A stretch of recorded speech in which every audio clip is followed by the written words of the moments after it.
Hey everyone, welcome back to the channel.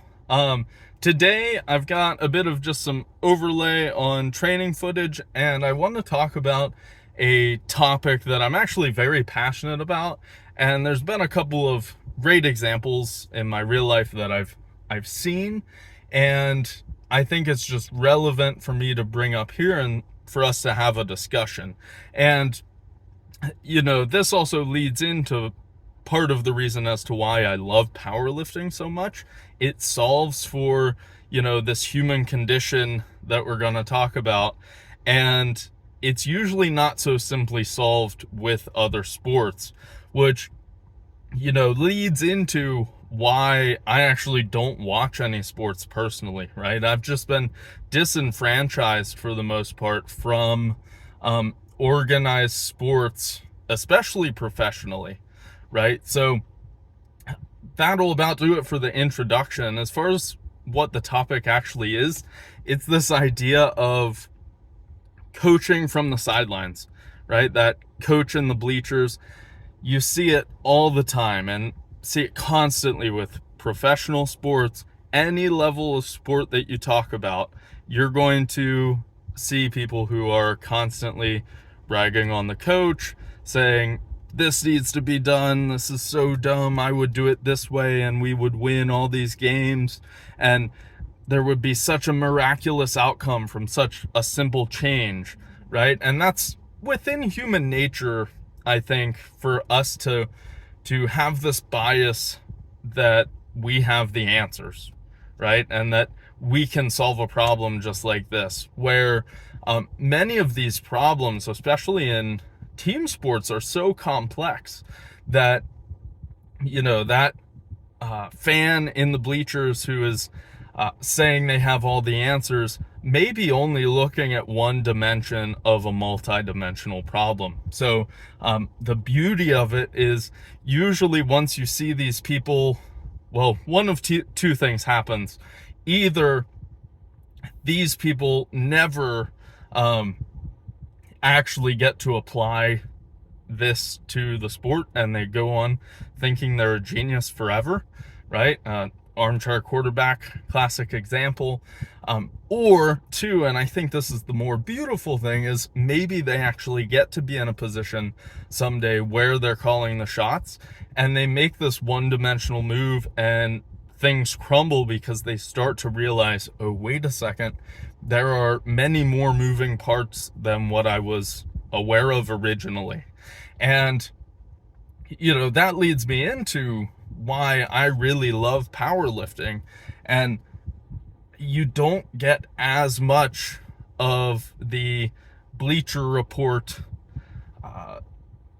quarterbacks, basically, right, who think they have all the answers. And it's because that barrier to entry, let's say it's in a soccer game, right? There's a parent in the bleachers, or a fan or something, who they're watching a soccer game and they think if they make this move, then that would solve all of the problems. Well, the barrier for that fan to get into that coaching role is so high, and chances are they don't have the credentials for it anyway, that they'll never get to be shown that they have no idea what they're talking about, right? And of course, when that happens, it's a beautiful thing.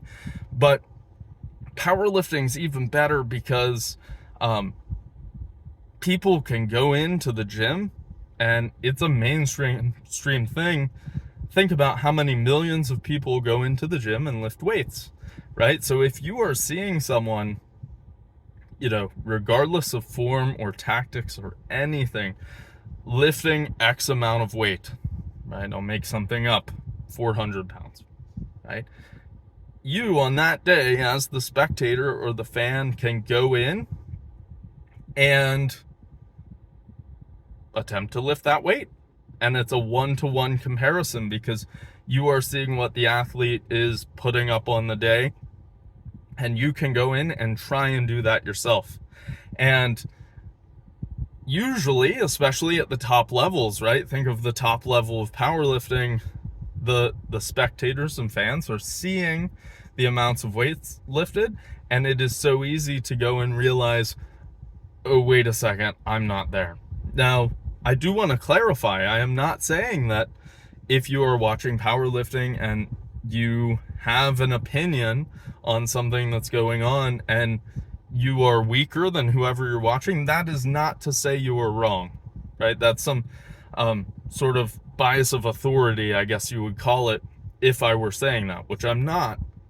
What I am saying is, chances are, if somebody is at the top level of strength or any sport, right? Think about coaches, right? If someone's in a coaching position, chances are they're there for a reason. And you have to sit back as a fan or a spectator, whoever it is, and think to yourself, how did that person get there and not me? You know, and that's the beautiful answer to this. So overall, I like to play that game with myself, and I did something early on. I'll share this story with you all.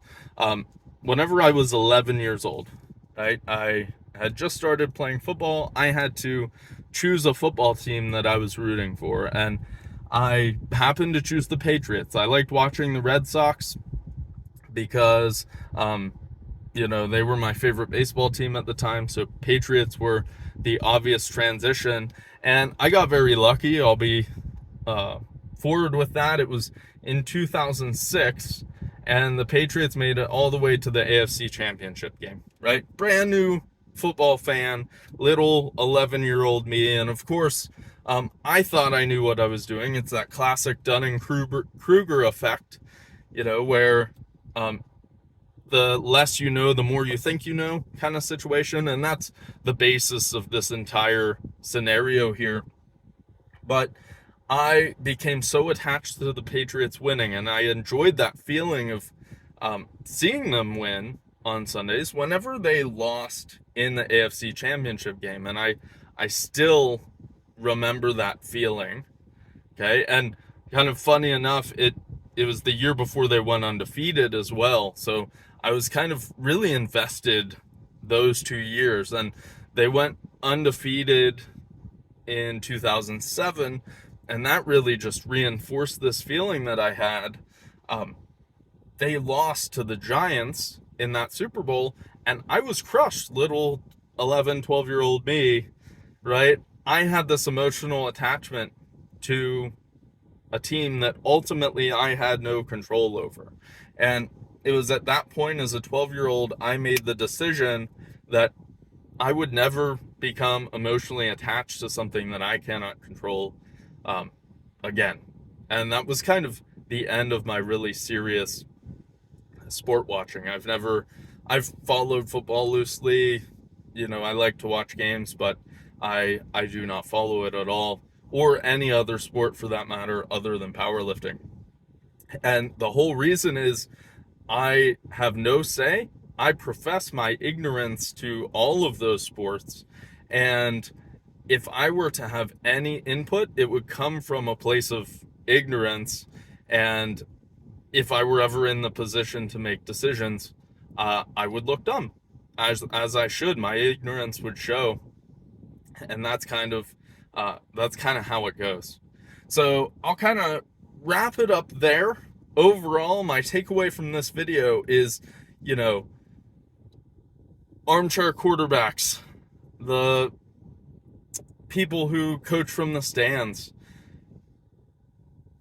it comes back around, right? And whenever you see it, it's a beautiful thing.